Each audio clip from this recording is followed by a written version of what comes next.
Welcome to Death and Aliens, an in-depth look at horror and sci-fi TV from two friends who vaguely know what they're doing. I'm Courtney. And I'm MK. And I'm still dying. Well, our spiritual AF card today says, "You are not your situation. I am not my tongue on fire. You are not. You're not your tongue on fire. Do not worry." Love that.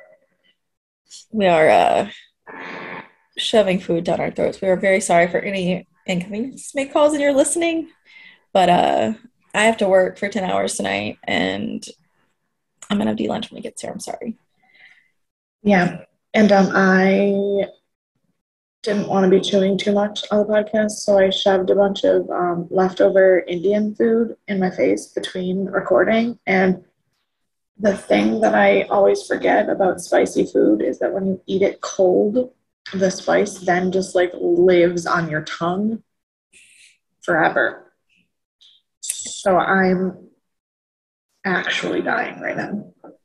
Well, aside from that, how are you? Any good You news know, for today? you know, I do. I was like, I swear there was some, I swore there was something the other day that I was going to be like, I definitely have to talk about this on the podcast. And then I forgot, but then I remembered. I watched a new show. Ooh.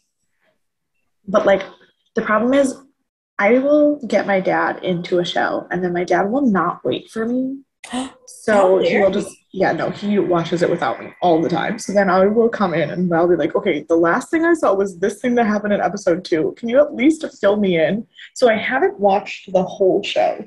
I've just watched enough of it to know that I really like it. And one day, when I have time, I will go back and watch it without my dad. And that show is called Pennyworth. Yes, we have a lot of music in that show. I haven't watched it, but yes. It's so fucking good. So good. It's like, so for those of you who don't know, Pennyworth is the origin story, quote unquote, of Alfred Pennyworth, Batman's butler.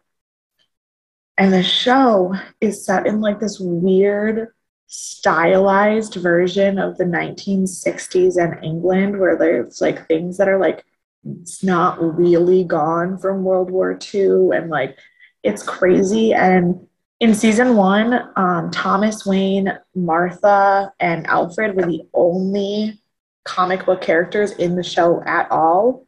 And now in season 2, Lucius Fox, who is like the Wayne Enterprises businessman, is also in the show. But like the plot is so unrelated to Batman. It's like a true like able to be an origin story because Alfred doesn't really have one. Right. And so like and the show, even if these characters were not the DC characters, the actual like plot of the show and the intrigue and like the stylization of these characters is so good. I like my dad and I were trying to we were flipping the TV on Sunday, just like trying to find something to watch while we ate dinner. Because all the shows that we normally watch, we were either caught up with and we had just finished the show that we had been binging. And by we, I mean my dad and my mom that I walk in on sometimes. My mom was out of town, so I was left alone with my dad to pick shows. And we were flipping on HBO Max, and I saw that, and I was like, Pennyworth, is that like Alfred? And he was like, yeah. And then the guy who plays Alfred, I thought he kind of looked like a Skarsgård brother. He's not, but like his face intrigued me. So I was like, that looks interesting. So we just like watched an episode just for shits to see it. And it is now Saturday, and I believe my dad finished both seasons yesterday. Excellent. I have heard of it. I have not watched it. It is a show that I want to watch. It is. I usually like come on here and be like, I'm watching this show and I really love it, but it's terrible. This one is genuinely so good. Yeah. So Oh, good. I need to watch it. Also, speaking of TV, RuPaul's Drag Race All Stars, All Winners just started yesterday. And I'm super into it. And the day after this episode comes out, because this episode will premiere on May 26th. So on May 27th, Obi-Wan Kenobi and Shorzy come out, and I'm fucking What is the pumped. second thing you said? Shorzy? What is that? Have you heard of Letterkenny? Yes. Okay, so there's a character on Letterkenny who is like a fucking vulgar, horrible asshole hockey player named Shorzy. And in the last season of Letterkenny, he moved to the big city to join a hockey team. But Shorzy is played by the same actor as the main character. And there's a spinoff that's just about him and the hockey team in the big city. Interesting. It's so, like, the trailer is just the most crass, vulgar piece of shit, like, humor I've ever heard in my life. And I cry laughing every time. Interesting. Like That's no time to give it a go. Letterkenny and Shorzy, like Jared Kelso's stuff has somehow elevated your mom and poop jokes to a level that like is actually funny, and it's amazing. So, but Shorzy and Obi-Wan come out the same day, and I was like, Dad, what are we gonna watch? How do we do that? Obi-Wan. I think you misunderstand how my family feels about Letterkenny. Because I think you misunderstand how long I've been waiting for Obi-Wan to come out. I know, but the thing is, though, you have to understand. So, my male friend, who is not my boyfriend, and I will not call him my boyfriend, but my male friend, is the same amount of a nerd as I am in some things. Like, about Pennyworth. He went to like Hollywood Studios and like spent the hundreds of whatever fucking dollars to get the like custom made lightsaber in the class thing that you do there. And I told him that I didn't know what I was going to do because Shorzy and Obi-Wan came out on the same day, and he felt the same way. So like, well, I do know it's a good sign when you both have the same kind of problems, but I hate him. It's fine. But yes, so those are my TV suggestions. And right now, TV is the only thing that makes me happy in the world because everything else sucks. So, yep, you're right. That is accurate. How's your week? Well, I don't know. Very busy. We had to make. When did we talk last? I don't think we had started talking about this yet. Last week was a Folk Alliance conference for like folk music business, and they requested that we make 2,000 songbooks. We are not very many people, and even less people available to work on that. So Nora, God bless her, designed the entire book and put it all together. She figured out how to do web design to make this book. Like, it was wild. And she spent all week making it, and then we spent Thursday, she was going back and forth with edits with the guy who'd requested it, but they wanted them for Wednesday this week. So they were still giving us edits, so we couldn't start printing the books until 2:00 on Thursday. And we had to also mail them because it was in Kansas City. And so aside from not getting to print them when we wanted to, we also needed to send them earlier than we had. And so we worked on them, and I think we ended up sending about 1,500 because our printer ran out of toner. It was a whole thing, but they look amazing. I didn't bring one home yet. I have it at my desk, but that's how my week's been. So stressful. It was pretty stressful, and it wasn't even my project. Like, I mean, I helped fold books because that's a lot of, it was like each book was 22 pages that you had to like fold. Yeah. And so it was pretty stressful, and I felt really bad for Nora because she was doing it all by herself because I don't know anything about web design. Everything I know about web design I learned for this podcast, so that's not a lot. Yep. So I am glad that's over. That's basically where my brain's been between working crazy hours at the bar again. I'm not working insanely crazy hours, but I'm getting off at least an hour later than I'm supposed to every night just from how busy Mm. it's been. Like Yeah. we were so dead on Thursday and I was like, oh, we're not gonna make any money today. And then everyone came in at like 10 o'clock. And Of then they were there course. until Of like 1 course. o'clock. I And I had mean, like five. you have never worked there during the summer before, have you? No. No, welcome. Summer in New York City is a fucking time to be alive. Yeah. And it's post COVID, quote unquote. Right. I So mean, we're really busy during the holidays, so like we were yeah. chaos, but it was wild. We had a call-in party for 12 that turned into like 16 or 20. And I was in the back by myself, which is there's enough room back there for like 100 people. Um, we ran out of chairs in the back. I had to go find stools for people to sit on because they kept adding to their parties. Oh, good. Yeah, no, Yeah. that sounds about right. Yeah. So I was like, I don't know. I'm just running in circles and hoping for the best. So, um, needless to say, my brain has been on overdrive and Mm-hmm. my body. So I'm Oh just yeah. a little tired. I'm hoping this week is a little bit slower. I think I'm gonna stay home all week that I'm not working. So You know, that sounds like a good time. mhm. I have some very, very stressful weeks coming up. I'm out of town next week. And then I have 2 weekends in a row where I have events for my charity that like the big events that I've been working on planning for like weeks are the next 2 weekends after that. And then it's the last full week of school and then graduation. So I might die in the next month. You got Oh this. yeah, because also we're doing another play in somewhere in between there. Yeah, because we have our spring play. Yeah. In summer. No, no, no. In that mix of the next month. My school, the spring play, we do this thing called plays in the parking lot where we do Shakespeare in the park where we just do it in the parking lot of Oh, the school and we don't like have a set or anything. It's just literally outside the school. And we're doing two. The little kids, the third, fourth, and fifth graders, are doing Midsummer Night's Dream, and Rachel is directing that, and I'm just assisting.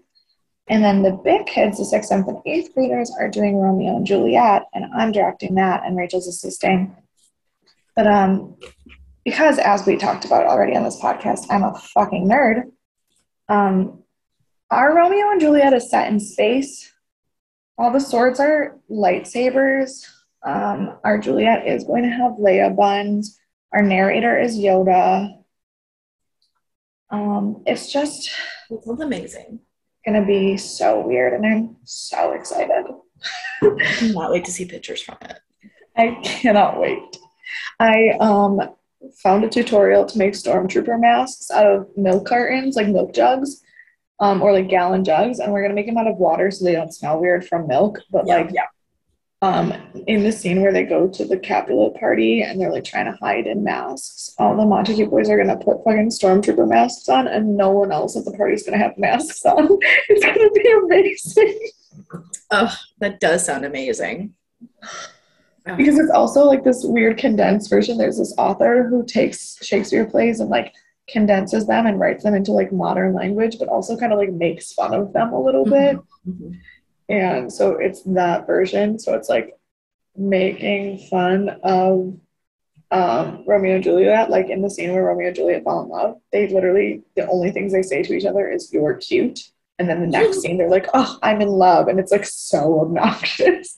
And I'm doing it with seventh graders. So it's like so obnoxious. That's so funny, but It's, also perfect. yeah. So that's my life for the next 4 weeks. I will die eventually. I um, will sleep again eventually.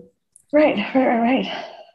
Um, but yeah, you know what's good in the world? Um, Bates Motel. What's that? Bates What's Motel. Oh, Bates Motel is good in the world. Yes. Yes, it It is. was a kind of a slow transition because now that I've like come back to life today, I'm a little bit tired. So now I'm falling asleep. It's fine. It's great. We're good. So this is season 1, episode 10, the season 1 finale, which is Season very exciting. finale. I can't believe Which, we're okay, close. I know, but I will say no comments about the episode yet. I felt it very slow for a season finale for Mhm. most of the episode. I did not care for the pacing. That is fair. That is fair.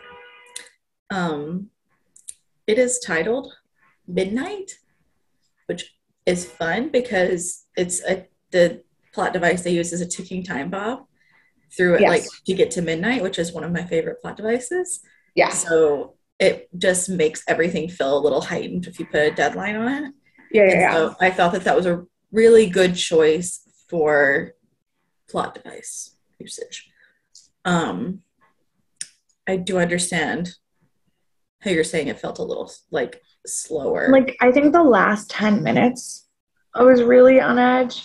But like the season in general has been so intense Intense, yeah. that the pacing of this as a season finale just felt off. I agree. And I'm wondering if they did that because they wanted to bring you like the calm before the storm type thing. Maybe, And maybe.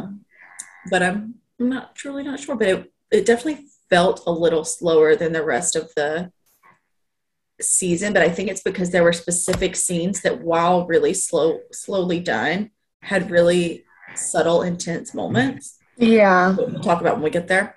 But I just remember looking at my dad, and I was like, it's been 37 or no, 35 minutes of this episode and no one's died yet, and it's a season finale, and that feels wrong. yeah, I uh, I think it was because of the buildup. They didn't want to feel like the ticking time bomb had ended. Right. Um, and most of the world thought it was fantastic. It is the highest rated episode so far. It's Which is fair. 8.5 out of 10. What point five? 8.5. 8.5. I thought you said 9.5, and I Oh, was like, no. that's a lot. Right, no. It was good, but it wasn't that good, obviously. It premiered on May 20th, 2013. Oh my gosh, it's May 21st Today today. it Yeah. is. You are correct. I forgot what day it was. Which means that if Um, we hadn't taken a week off, it would have come out on May 19th and we would have stayed exactly a day off. like we have been, yeah. Yeah. But things happen. Our number one song was Can't Hold Us by Macklemore. I almost just started singing it and then I remembered copyright. Yes, copyright exists. Yeah. Yes. But Um, love it. Great song. The number one Wait, movie. I don't remember Macklemore being popular that long ago. Am I that old? Yes. Oh shit. That's around the time he came out because he got really popular when I went to LA, and that was my sophomore year of college. When did So Thrift Shop come out? 2012, 2013. Really? Mm-hmm. Mm-hmm. That makes me feel Ancient. ancient. Yeah, it was released in 2012. What? Okay. Okay. I'm old. And the number one movie was Fast and Furious 6, which I've never seen any of. I have only seen, I've seen Hobbs and Shaw, and I've I mean, seen what? Hobbs and Shaw, which was the spin-off of the Fast and Furious with The Rock. And I've seen Fast 9, I think, but 1 through 8, no. Yeah. I haven't seen any of them. People say I like them. Other people like them. Truthfully, from what I've seen, for as much as I'm not a big action movie, from what I've seen, I think I would like them. And like I've watched every weird theory fan video on the internet because sometimes I just spiral and watch YouTube videos about shows that I've never watched. And I think I would like them, but that seems like a big commitment because they keep making movies, and I don't know if I have it in me to watch 100 movies. No. Like I'm already invested in Star Wars and the MCU. I don't know if I can do another. Like, I'm behind in the MCU. I haven't watched Into the Spider-Verse. I haven't watched the newest Spider-Man, and I haven't watched anything since I haven't seen Ant-Man and the Wasp. I haven't seen Spider-Man 2. I haven't seen Doctor Strange. Oh, I really like Doctor Strange. Or no, the new Doctor Strange, not the first yeah, one. I haven't either. Yeah, the multiverse Doctor Strange. But I did just last week because, again, my dad just watches things and I come in the room and watch them if they're on. Watched the Spider-Man, the new one with all 3 Spider-Mans in it. Into the Multiverse or whatever? Or No Way Home. Oh, I haven't seen that one yet either. Okay, yeah. It made me cry, and I wasn't even watching it. Like, I was just in the room, and I still cried. And I was like, well, great. But yeah, so I don't blame you not wanting to commit to that. On this day, a lot of people died. So I didn't talk about that because that makes me sad. fair. So the things that did happen, the Church of Scotland allowed openly gay men and women to be ministers. All right. Things up. And Yahoo purchased Tumblr. And then it all went downhill from there. It all went downhill from there. And the death of Tumblr as we know it. Yeah. Mm-hmm. Yahoo just ruins everything. And it was Victoria Day in Canada. It is always Victoria Day in Canada on the 20th of May. Well, I didn't know that, but that's the day. That's the holiday. It's one of those things where they celebrate the Queen of England because Canada's still kind of right part of England, even though they're not, but they are. So yes, May 20th is Victoria Day. That is a consistent holiday. Everyone knows that it was a holiday that I didn't know about. I knew about Victoria Day. I didn't know there was a certain date. So the director. Sorry, no. My mom said something about it being the 21st, and I was like, no, today is the 21st, but the 20th is all Victoria Day. It was yesterday. That's why the fireworks started yesterday. Except for that they actually started Thursday and threw me off, but they were supposed to start yesterday. So, yes. The director was Tucker Gates, who has directed most of this season. Most of them, yeah. Which is nice. It's nice to have consistent directors and writers for this show. It didn't feel out of place, really, which is nice. Yeah, it's weird because a lot of shows don't. Yeah. But there's something, and a lot of times you have a script supervisor or a story producer who is in charge, but even though there's different actual book writers, mm-hmm. but there's something about the way that the show is formatted that it felt like it worked better, that there was the consistency. It really lent itself to having the same crew. Yeah. I'm sorry, I don't know what my dog's doing. She's walking around. And on that note, same writers as well. So we didn't really have any new people. I mean, we have one, but she wasn't in very long. So I'm going to, Sadie. I'm sorry. She's climbing on a box. I don't know what she's doing. So I went back to discuss Keegan, Connor, Tracy, because even though we've mentioned her before, we haven't really talked about her. Which is funny because I was going to talk about her even if you weren't. Because I did not realize until my dad brought it up while we were watching this episode that this was happening at the same time as Once Upon a Time. Mm-hmm. I know I've mentioned her being the Blue Fairy before, but this was overlapping. Right. Yeah, so she's the Blue Fairy. Mm-hmm. In the show, she plays Miss Watson, who I call Miss Honey. Mm-hmm. She's known for Once Upon a Time. She's known for The Magicians, which I've watched and don't remember her, but I'm sure she was a big part. It's been a minute since I watched that show. Right. And then she's also in the new Twilight Zone, the 2021, which I haven't watched. Yes. And then, fun fact about her, she speaks fluent French. She's Canadian, so that's not shocking. But her name is actually, she was born Tracy Armstrong. Yes. That was a fun fact I did not know about her. Yes, I didn't remember like her other last name, but I knew that she added Tracy to her last name because it was her actual first name, but that Keegan was a choice, a stage name. I did not know any of that information. Um, so we start the show, and huh? I said, yes, we do. And I always watch the intro because a lot of times, it kind of tells you where we're going when it shows older scenes. Yeah. So I was like, this whole episode is going to be about Bradley. And while it, was about Bradley in parts, it was not the majority of the show. Right. I expected it to be. But we start with Sadie.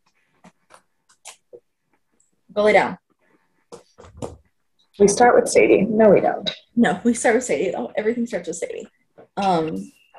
We start with Norma going to Sheriff Romero about Creepy Jake because the last thing we saw was he had gotten to the backseat of her car and held her at gunpoint. Yes. Threatened her to bring him the money that Keith Summers and Shelby had accumulated that he never got.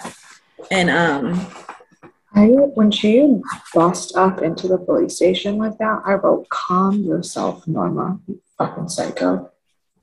But also, I might would have busted up in there like that if someone had held a gun at my head. She was like banging on the bell and like yelling at the receptionist. Like, that's not making that was any friends, man. No, that was unnecessary.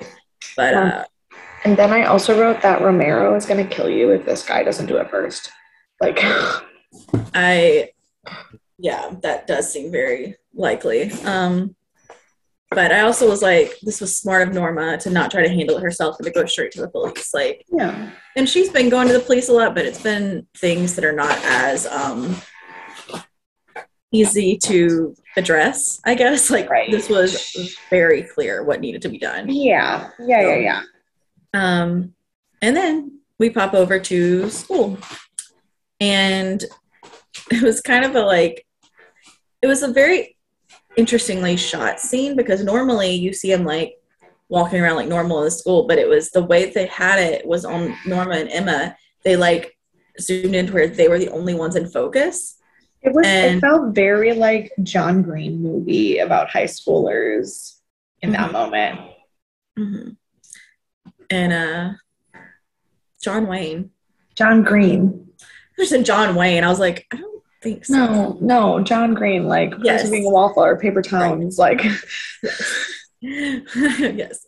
And I liked it because it really put how big of a focus they are, and I thought it was kind of a cute conversation. And he was like, it was. I wrote, this is so unfortunately cute that I can't stand it, and like I don't like that they keep making me like Norman and Emma together. Like it was like no, it was like he was like, you've never been to a dance before, and she's like, no, I haven't. He's like, well, I could go to the dance with you. She's like, you're just doing that because I'm your friend and you did that for me. He was like, well, yeah. And she's like, okay, fine. Like, but it was like so adorable. Yeah. And I was like, and they're just such good friends at this point. Yeah. So now they're going to the dance together, which is fun. And we go back to the Bates house, and Norma is being like extra sweet to Dylan for about 10 seconds before you realize what she wants from him.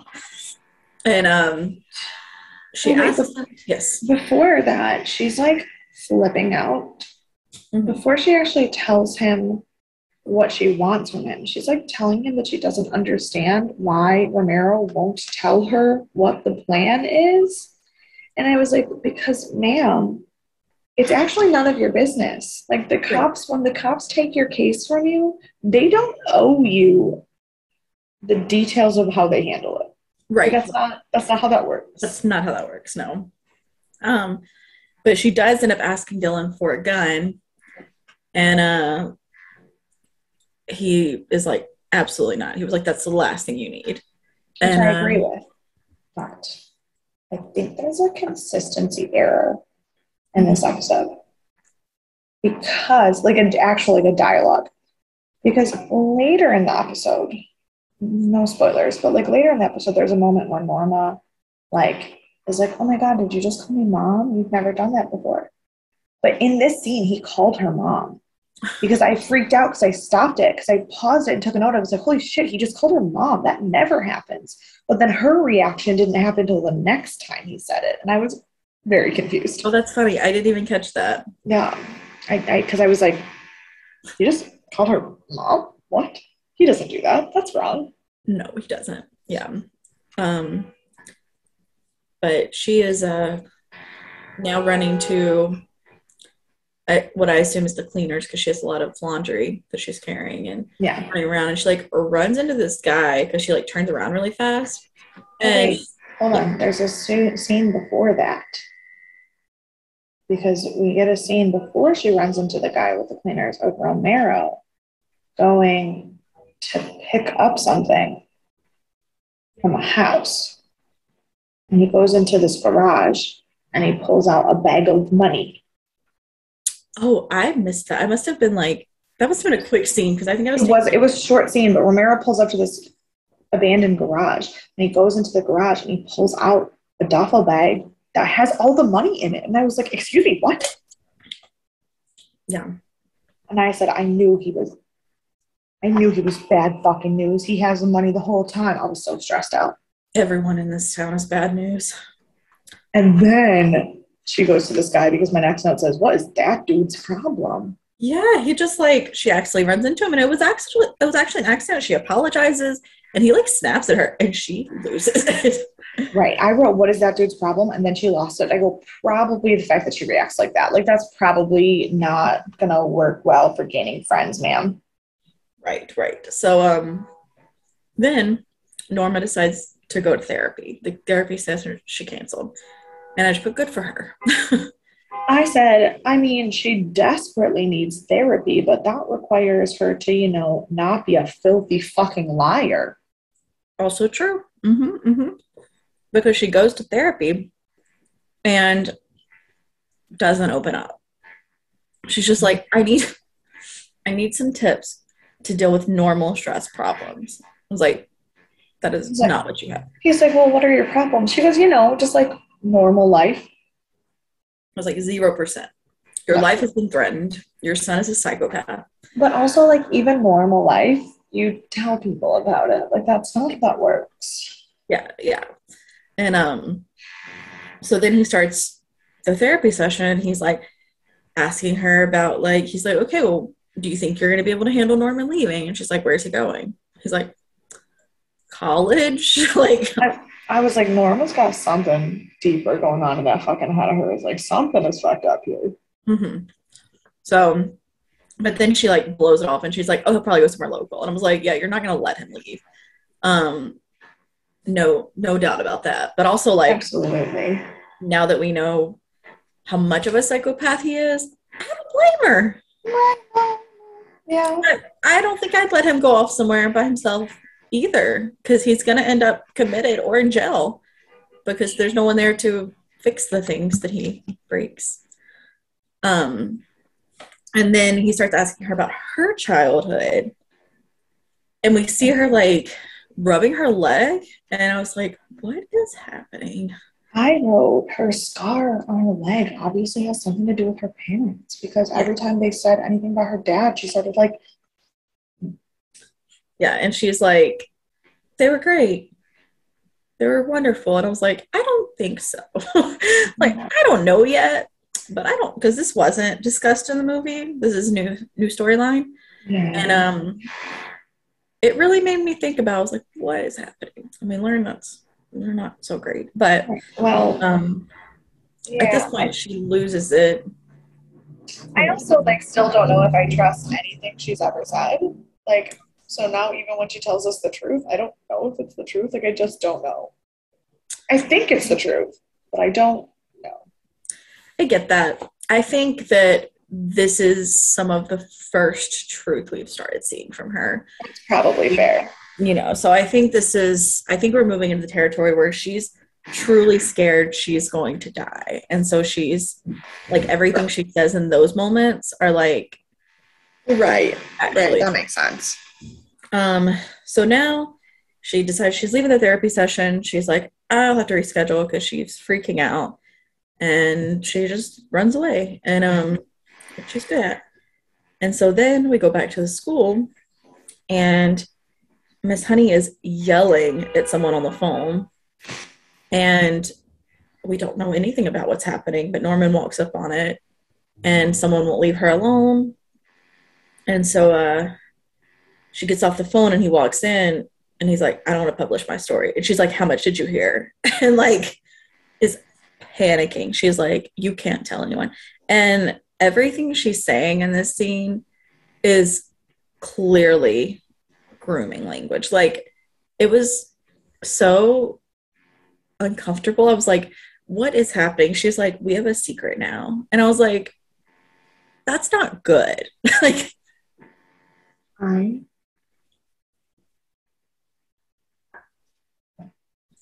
trying to figure out how to say this in the nicest way possible. But I had the most difficult time watching this episode of any episode because none of the adults in this fucking town know how to act like goddamn adults. Like oh man. My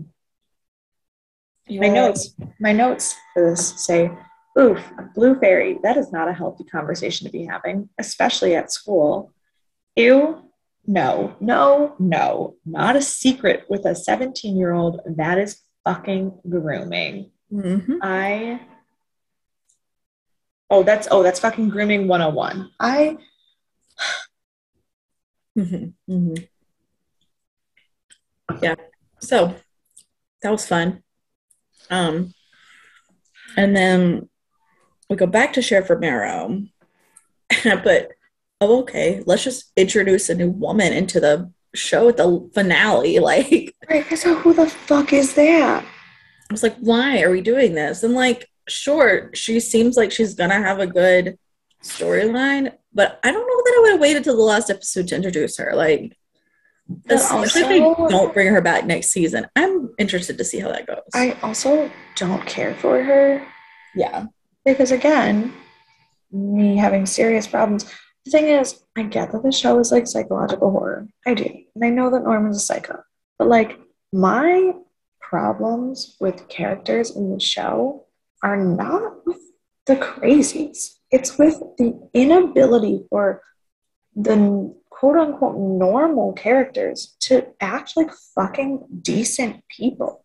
Like, this woman was a woman who was helping with the books for the sex ring. Like, how do you respect yourself as a woman when you help people do that? Right.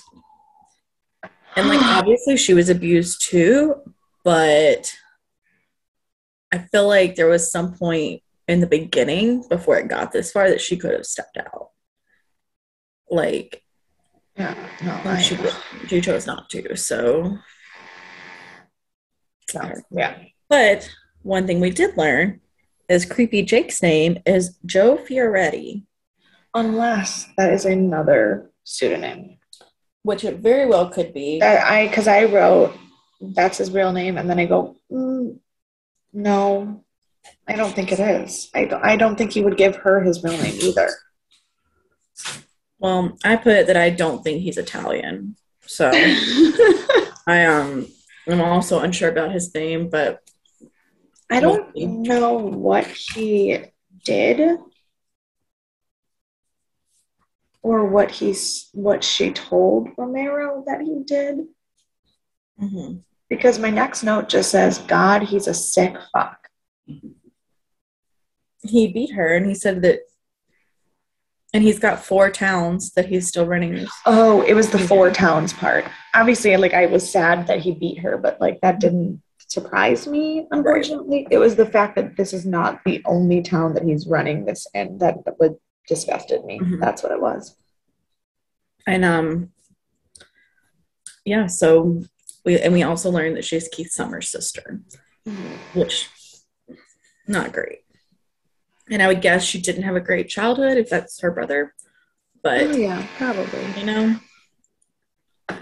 still. Then we go back to the motel. Also, Romero sketched me out in that scene also. Yes, that's where I was like, what side are you on? I still, yeah, sketchy. And Norma's calling to check on the patrol because she said she hasn't seen a car go by in quite a while. I'm like, she sounds paranoid, but honestly, I'm Right. like someone's gonna kill me in 4 hours, and or I don't know what time of day it is, and I need to at least see a police car like out there, Yeah. especially because this guy put a whole dead police in her bed. Like, there's obviously he could get around things, so um, and Emma shows up talking about the dance, and surprisingly, Norma is like super chill about it. She's like, "That's a great idea." That's what I wrote. Why is Norma actually kind of normal with Emma? Like, Yeah, that's the only character that she like acts like a real person about around, yeah. and I'm very confused by it. I think she knows that like she's kind of got an in with Emma, and if anything happens, she'll know. I also think, and this is literally just something that I feel like now, Emma is like a sick young girl who Mm-hmm. is just like sweet and innocent and is going to be ruined by the world. And I feel like Norma sees herself and like in whatever way she knows how is trying to protect her Mm-hmm. I because can she see does that. because she doesn't want her to be as jaded by the world as she is. Right, which But is fair. but the problem is that Norma also can't separate the fact that the world she needs to protect Emma from is Norman. Right. Like Right. that, like her intentions are so pure, but Mm-hmm. because she's also not okay, Yeah. it's gonna go badly. Right. Yeah. And so she's showing her dress, and it is super cute. I love that dress. Um, I like the color, and Mhm. I'm very happy for her. And then that's when we see the mark on Norma's leg, and she says it's from hot chocolate incident in her childhood. And I was like, that's a very strange, like thing that would happen from a hot chocolate incident. Yeah. Depends on how young you are, like Yeah, how but your like skin. a long line, I would see like maybe like a splotch or like, Right. No. Yeah.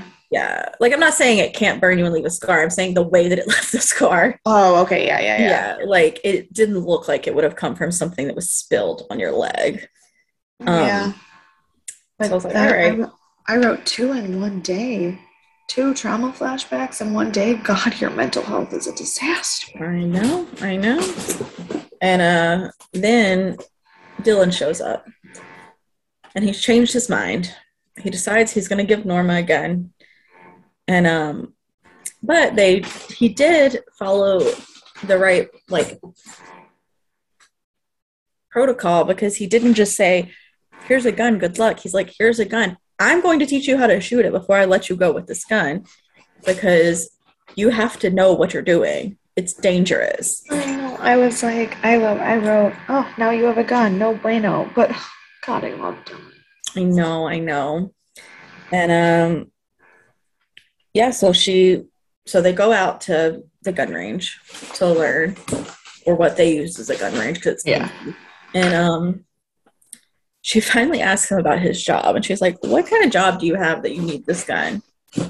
And he's like, doesn't want to tell her. Then finally he's like, I'm a protector or like a guard stuff. And she's like, what do you guard? And finally she's like, I guard the weed fields. Like, and she's like, I don't like that. I was like, I wrote, you don't like that. I don't like you murdering people, but we all make sacrifices here. right. I was like, out of all the things, that's what you're most concerned about is him sitting beside weed. Like, Yeah.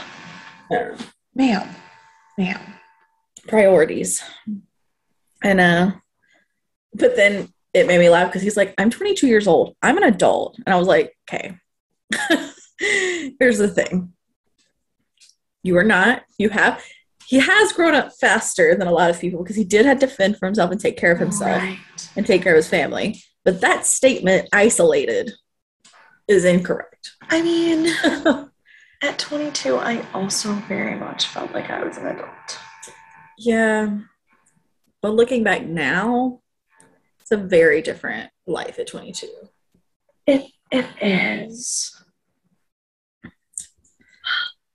No, but I mean, I graduated college early. So at 22, I was already graduated from college and trying to like work in my field. Mm-hmm. Not successfully, mind you, but like, so I think I did kind of have an air of, and I had already like, and I was in the middle of my like really, really bad, like traumatizing first horrible breakup. And so like I had this air that like I was an adult. I Yeah. really, truly,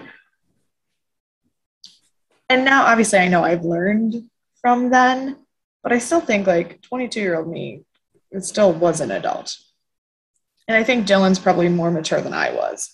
Oh no, for sure. I think Dylan specifically. That's why I'm saying like Dylan specifically can say that, but as an isolated statement, it's different. Right. Fair, fair, fair, fair. Um, and then she just like took a couple of shots and then she just like knocked it out of the park on the third one. She put third time's the charm. I don't know when Norma got so good with the aim, but He doesn't either. He's like, I know. And this was the scene they were talking about where Dylan called her mom, and I didn't notice that he had done it before. So um didn't skip that part. yeah. And so then Maggie Summers, who we learned Keith Summers' sister, goes to talk to Norma. And she tells Norma basically, you have to give him the money or he will kill you. She's like, there's no other option. And she's like, I don't have it. I wrote Maggie is throwing everything off, but she's got to be in next season. Otherwise, this is a waste of my time. See, that's exactly how I felt. I was like, this has to move forward. But yeah, it's just this, I don't know. It was a very weird character placement for me. agreed. Sadie, I'm sorry, she's standing on my cord. It's okay. I don't know if you can hear it, but someone in my neighborhood is doing construction and I keep hearing hammering and I don't know if the microphone's picking it up or not, but it is annoying me. I've not heard it, but I've heard a lot of sirens on my end. So oh, good. So we're just doing great. Excellent. So then we go back to Norman and he's at home and Bradley shows up looking for Dylan. And I just put, she's a moron. I wrote Norman is dumb or stupid for the way he was looking at Bradley. But Bradley is stupider for showing up. Why would you go to someone's house who you know you have a big fight with? Like, even if you're like meeting with his brother, meet somewhere else. Right. Like, it was so dumb. And he gives her dad's stuff, Dylan does. And he also found the watch. And Norman is naturally listening from around the corner. And she's like, I'm so sorry I'm bugging you. And he's like, you can bug me anytime. I was like, no, Norman, no. I mean, no, Dylan, no. So when she first walks in and is talking to Dylan and Norman's like still kind of awkwardly standing there and they hadn't figured it out yet, I go, this has got to be the most awkward thing I've ever witnessed. Mm-hmm. Then she has a conversation and he finds the watch. And I go, oh my God, we found the watch. What's inside of it? And that's when I knew that Bradley couldn't die this episode because we needed to find out what was in the watch. Yep, because we have to figure out what's going on. Yeah. And then we see Norman's reaction to their conversation. And I said, Norman, calm the absolute fuck down. He's going to fucking murder her. Mm-hmm. Like, that's when he decided he was going to kill her. I now believe it can't happen this episode. But that is the moment he decided he was going to murder her. Right. Mm-hmm. Yeah. I'm sorry, people just walked in the building and yelled. So, well, I didn't hear it. Just like you can't hear any of the nonsense happening around me. Saturday mornings, not great for recording. Did you say Friday morning? Saturday. Oh, I thought you said Friday. I was like, it's Friday. Well, I do know that much because I didn't have to go to the office today. Anyway, so then we go to Norma and she is pointing the gun in her face. And I just put in big capital letters, do not point a gun at your face, Norma. Like, I know she's stressed. She's got a lot going on. But, like, come on. Yeah. You know that you're just going to make it worse for everyone else if you were to die. Like, you actually are holding some things together. Then But I was 100% sure she was going to shoot herself when she was trying to shove it between her legs when Norman started screaming about the socks. Yeah. But then I also was like, why are they screaming at each other? Like that. Why is this so dramatic? He is upset with Bradley. Mm-hmm. She is upset about Jake. They usually come together in their moments of upsetness. And they were just screaming at each other for no reason. And I felt violated because I was like, this is not how either of them reacts to things. Yeah, and also, like, that's not really how Norman reacts to anyone. Like, Norma's definitely, like, yelled at plenty of people when she's been upset. But, like, Norman hasn't really, unless it's at the person in the moment where he dissociates. Like, so that was very strange. And I was like, is he dissociating now? I was like, what is happening? And so it felt very strange. But a lot of this episode felt like a big turning point for Norman, like his character. Because but then I mean, because then the next conversation he has when Dylan is like, hey bud, like I got some socks for you, and then he just starts like going off about how Dylan should date Bradley, and he said something that was so disturbing. Oh, it was about, he was like, we're just having a conversation. And he was like, well, what are conversations? Just pointless, like, rounds of blah. Like, basically, like, completely, like, dissociating from the human experience, but, like, out loud. And I was like, I don't know what to say right now. What? Yeah, he definitely needed some help. And, so then he goes into the living room. He's sitting on the couch. We go to the living room. He's sitting on the couch with Norma. And and all of a sudden Norma starts telling him about her childhood. And I was like, oh no, is she trying to keep him from going to the dance? Because that's what I thought this was at first. I thought this was going to be like a guilt trip. Turns out that wasn't it. But we learn, yes. I get what you're saying. But I didn't ever see that because because again, I have the horrible experience of working with children who don't always have the best parents. And the idea of parent trauma dumping on a child is unfortunately something that happens in real life. But again, goes back to the fact that everything about this episode showed me that adults don't know how to act like adults. And I was so angry. No, I definitely saw that. It's just from the past things she's done to manipulate him. Mm-hmm. That was my first thought was maybe this was another. I thought we had moved forward from that. And so when it started happening again, I was like, oh, she's going back to this manipulative technique that she uses. And then she didn't. It was just a trauma dump. My notes about this whole scene said, of course she's from Ohio because nothing good has ever come out of Ohio. I knew there had to be some abuse, but your kid cannot be the one who handles that pain for you. You mean, and then she said, I just needed to tell someone in case, I don't know. I said, you mean in case you die tonight? Right. Like you feel comfortable trauma dumping on him, but not warning him that you're afraid you might die. Yeah. I was livid. Well, also, maybe I agree. Tell him. I stand by the fact that nothing good has ever come out of Ohio. We had the Virginia lovers case that made mixed race marriages legal. Oh, Virginia versus Loving? Uh-huh. Okay, well. Yeah, but that means that there were shitty racist laws in Ohio that they had to fight in the first place. So, like, good. Again, nothing good comes out of Ohio. Well, that set a precedent for the rest of the country. Because the rest of the country also did. We got one. Yes, that's it. Okay, and my favorite baseball team is from Ohio. Two. But I think that maybe because when I realized she was not manipulating him, I'm thinking the reason she didn't tell him that she was like in danger that night or he was in danger that night was because she didn't want him to feel like he needed to stay home to take care of her.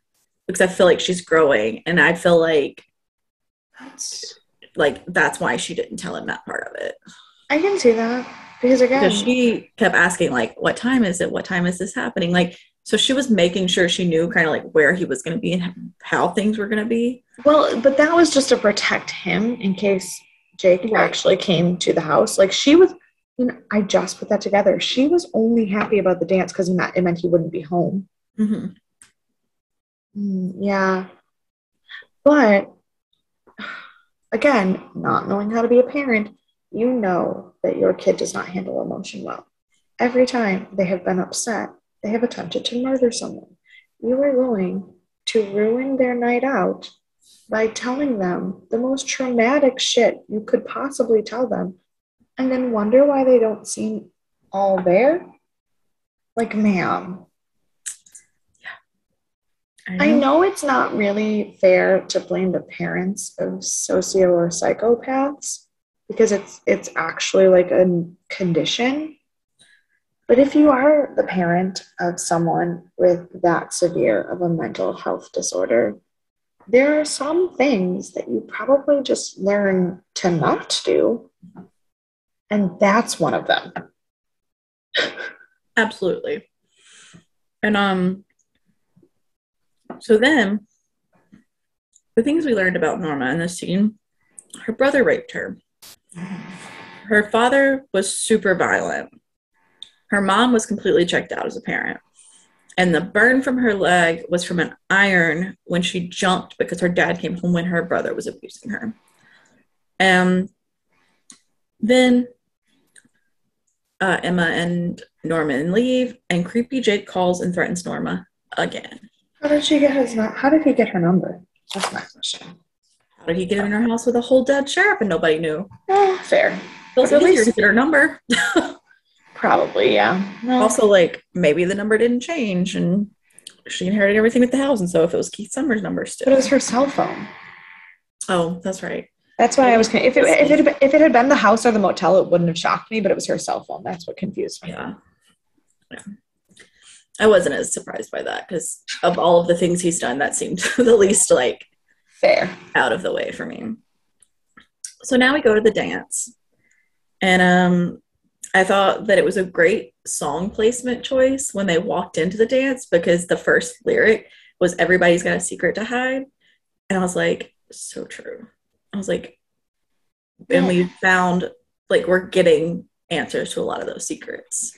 I had a problem with this scene, and Mm-hmm. it wasn't really anything to do with the acting or the song or anything other than my own personal feelings about high school dances on TV shows. Because who the fuck has a high school dance that looks like that?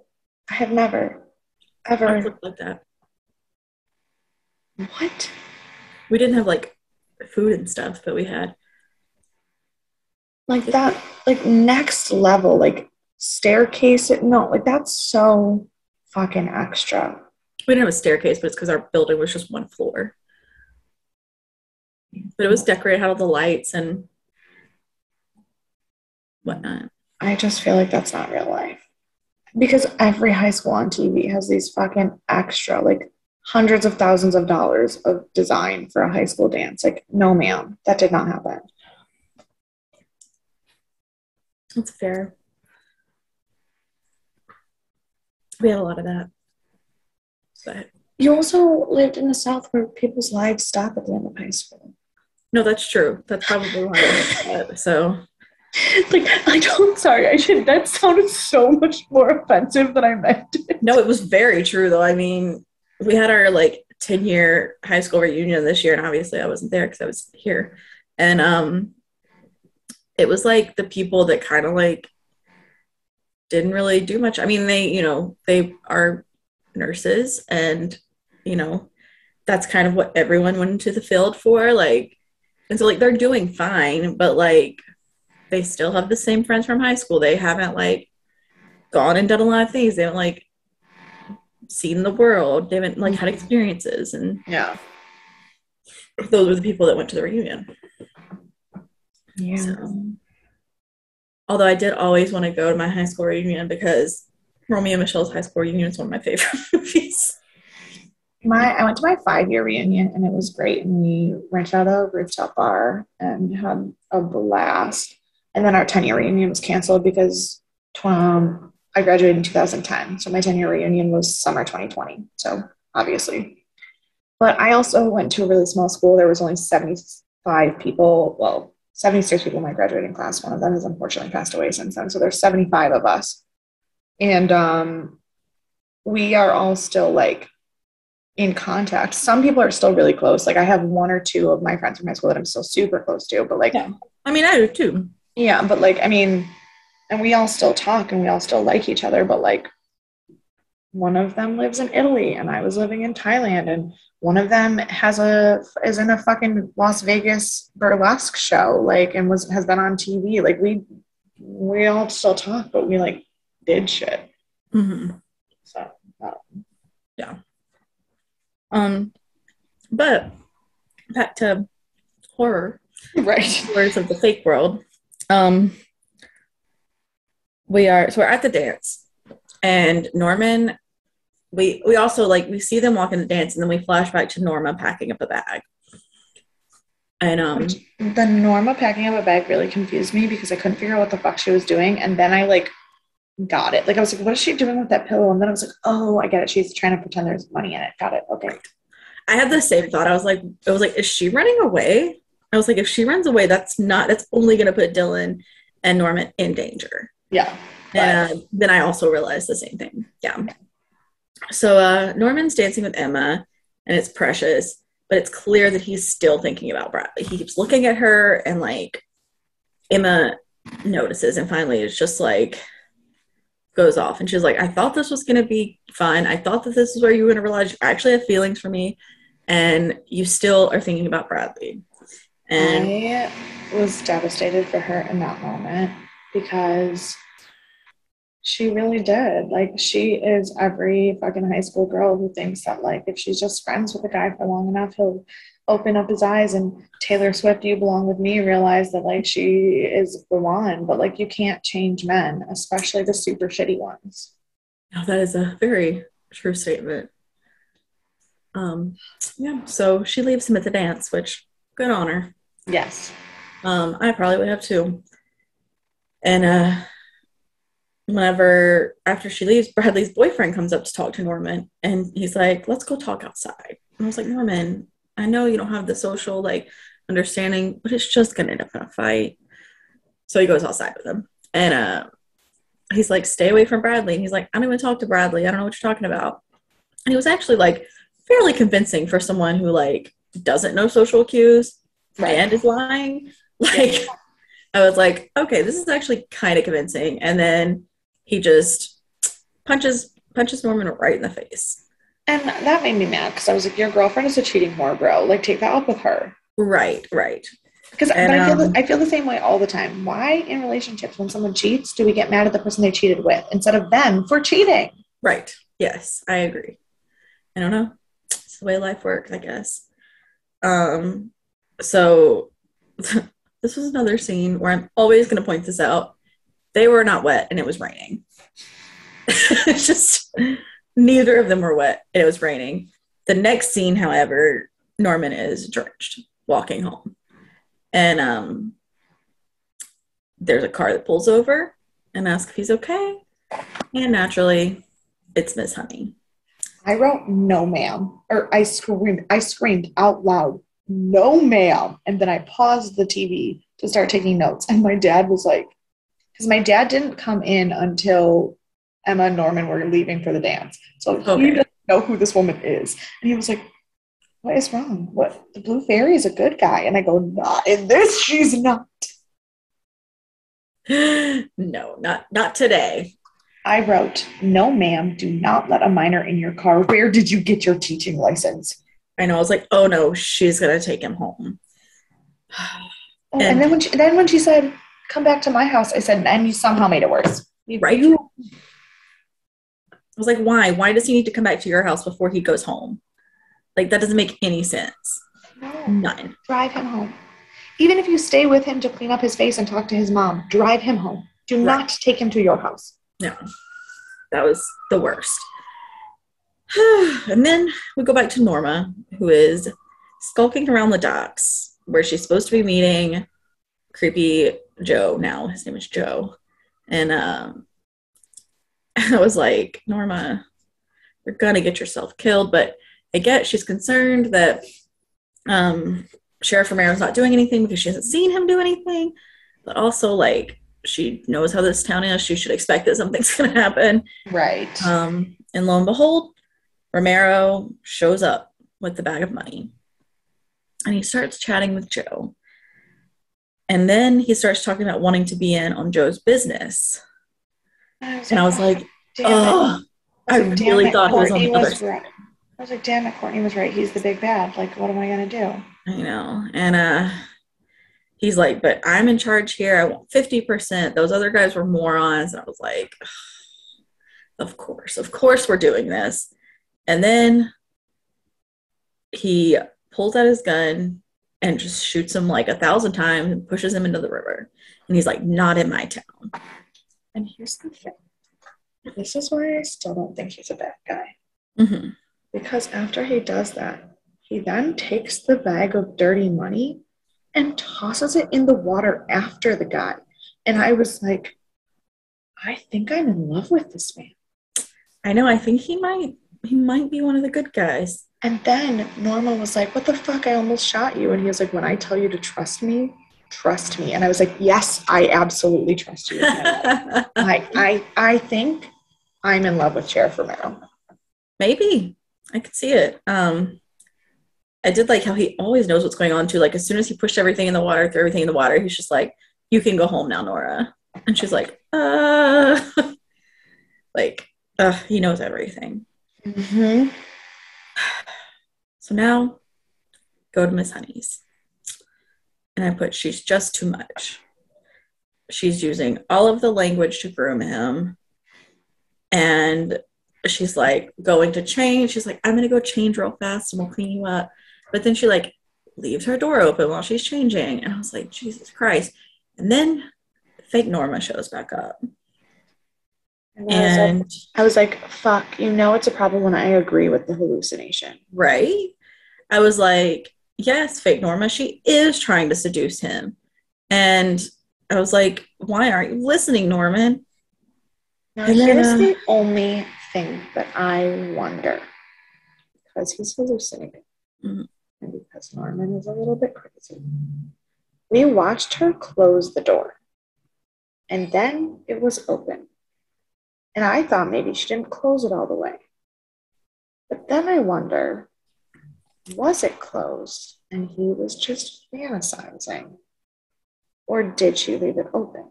Because again, he's not a reliable narrator. He is not. Yep, that is a very valid question. And we'll probably never know the answer to it. So, because Norman's the only one that was there. So, unfortunately. And then I put, what happened next? Something happened next with Norma. Oh, she was just like driving. Oh, yeah. Home. And Norman got home and walks up drenched. And he's telling her, he's like, how he feels or whatever. And she's just we saw him running in the rain. And I go, oh, no, he for sure killed that lady. Yeah. He just murdered her. I was like, Norma knows everything that's happened, and she's just trying her hardest. I was like, she really is trying to be a good mother and protect society. But here's the thing. Norma does not know he just killed someone. I think she knows he did because of how he's been in the past, but she doesn't know who. I don't think she does. I think she is so overwhelmed by relief that Jake is gone and that Romero seems to be a good guy, because she's hugging him and she's like, everything's going to be okay now. Like, we're okay. It's all over. It's all done. We're okay. And then she's like, how are you here? And he's like, I don't remember. And I think she might have like an inkling that something is wrong, but I think she's so overwhelmed by her own shit that she doesn't realize anything has happened. Yeah. But indeed, we go back to Miss Honey's and she's lying with her throat slashed. She is indeed dead. Mm-hmm. So our two deaths for the big finale were Miss Honey and Creepy Jake. Yep. Which I'm not surprised at all by Miss Honey. I knew that was coming. Oh, yeah. I knew that was coming since episode 2. Right. I was surprised by Creepy Jake because I thought we were going to get more storyline with him. Right. I knew that he like had to go at some point, but I thought at this point we were going to get more storyline with him. Which which is why I'm not sure if Maggie's even going to come back next season. Right. That's why. Yeah. That's why I'm not sure either. I'm confused. Right. So, who do you want to punch in the face? All of the adult women in the entire show, but mostly Miss Watson. Yeah. Um. Yeah. I'm trying to pick not her because you picked her, and I'm like, but I do really want to punch her in the face. I mean, like, I'm not glad she's murdered, Right. but also I'm glad she didn't molest any more children. Right. But like, we also never got like justice because she died. She was never held responsible for her. And also, but now I'm like questioning whether, like, she was obviously not good at the whole boundaries. But, like, I'm questioning Yeah. how much of that was in Norman's head. Mm-hmm. Like, was he imagining that she was seducing him? That's possible. Ah, I want to punch Bradley in the face. that's fair. Just because I generally want to punch her in the face. Yeah. Yeah, And she yeah. just makes things worse and she knows it. Who's your MVP? Sheriff Romero. I didn't know that I wanted to birth his children until this episode, but now I do. Yes, yes. I guess mine is gonna have to be. I guess it's gonna have to be Emma. That's fair. I just, God bless her. Yeah. Yeah. Poor sweet little Emma. So where do you think we're gonna start next season? Well, my guess is that we're gonna have to address the dead body in the room. Yeah, yeah. Um, and somehow I feel like when it's a school teacher and not like an asshole that nobody likes, the murder investigation is going to be a very different story. Right. Um, yeah. Yep, that's. I have a feeling we're gonna start with the Bradley stuff, and she's gonna die pretty quickly after, maybe within the first half of the next season. Maybe. Um, I feel like the body count's going to get higher because really, I mean, obviously, like there was. I mean, I think so to an extent, but like there were smaller deaths, yeah, but like there were only like 5 or 6 major characters that died. but there's also 5 seasons, so like the characters we already have, there's few of them that can die. Right. No, no, no. I'm not saying that like, but I think that like the body count is going to get higher in terms of like, well, okay, because in the season we had Bradley's dad, Mm-hmm. Dylan's original partner, Mm-hmm. and then the guy that Dylan killed. Yeah. Zach, the little Asian girl, Mm-hmm. Keith, Jake, and Miss Watson. Yeah. Well, I guess that's 8. That's not Almost one per episode. no. It's a pretty high number. That is a pretty high number. Well, I have one trivia for you. Okay. Surprise, it's about the rain. um, so it was the whole week they were filming this episode. It was raining every day, except when they filmed the last scene in the car. And so every time, so for the whole week, they were having to like dry everyone off so they didn't look wet. Except in that final scene, it wasn't raining. So they had to spray Freddie Highmore down continuously so that he looked drenched in the outdoor scenes. And it was January 31st is when they were filming. So he was just jumping around. He was just like constantly jumping around in place because he was so cold. And yeah. That is bananas. Yeah. But yeah, so that's our season 1. And before we dive into season 2, we are doing our horror movie break. And for those of you who haven't guessed what it is yet, it is indeed The Woman in Black. I am currently reading the book. We've seen the play, and I've never seen the movie, so I'm going to finish the book, watch the movie, and then I am ready to dive into hardcore. The problem is, let's see, where is it? Okay, it is available on Pluto TV. All right, that's you free. have that for free. Or you can rent it for $2.99 on Amazon. I will probably rent it just because that's easier for me. But Pluto TV is free. I've used it before, so I just realized that we should probably make sure people who have not watched it yet have the ability to watch it. You can rent it anywhere that you get on-demand stuff or buy it. Again, any of the on-demand, but it is free to stream on Pluto with ads. Yes. I would suggest, $3 is not a ton of money. I would suggest renting it just because this movie is not a movie you want to watch with ads. Yes. I have seen it multiple times. I will have to watch it again because it's been 6 years since the last time I watched it. Yes, you will have to watch it again. But it is one of my favorites. I will pay myself, but it's fine.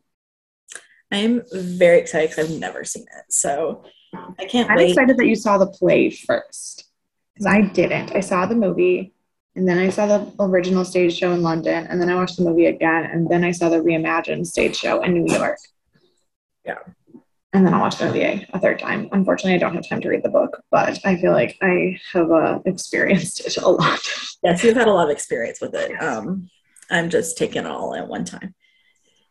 So on that note, I have to go do laundry and get ready for work. So we will see you for our... Oh, you can find us places first. Yes, that's the thing that we do. Email us at deathandaliens@gmail.com. If you want to talk to us about what else, you can send us a message anywhere. You can find us on all the social media at Death and Aliens. You can find me at CECloud13. And you can follow me everywhere at EMKAY_superstar. We will see you. Bye.